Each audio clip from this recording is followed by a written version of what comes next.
This is my video reimagining my essay in video form. Horror games, the good and the bad. Horror games are well liked for many reasons, like jump scares?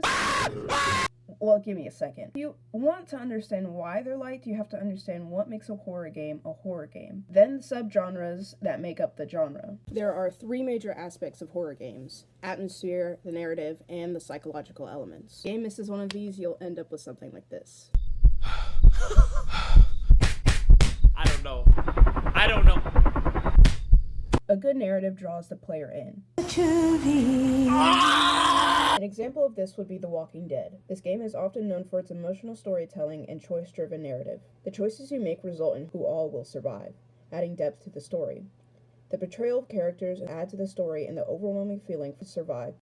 Atmosphere is the visuals, the setting that causes a sense of dread. A good example of the atmosphere would be Until Dawn. The environment itself provides me a sense of vulnerability because of limited resources and the freezing cold on top of the mountain. Psychology plays a major role in horror games, exploiting fears and manipulating perception. You're not real. Omori is a good example of psychological horror because it blends surreal imagery, emotional storytelling, and themes of trauma and guilt to create fear that comes from the mind rather than external monsters.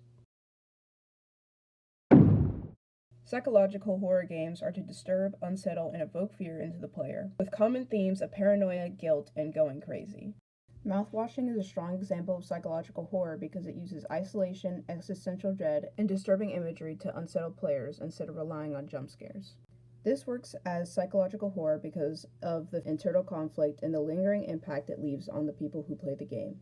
Puzzle horror game is a type of video game that blends the tension and fear of horror with the challenge of solving puzzles. Instead of relying on only combat or jump scares, these games use problem-solving mechanics to heighten suspense and immerse players in unsettling environments. Little Nightmares is one of the best examples of puzzle-based horror games because it combines unsettling atmosphere with environmental puzzles that force players to think critically while navigating terrifying scenarios.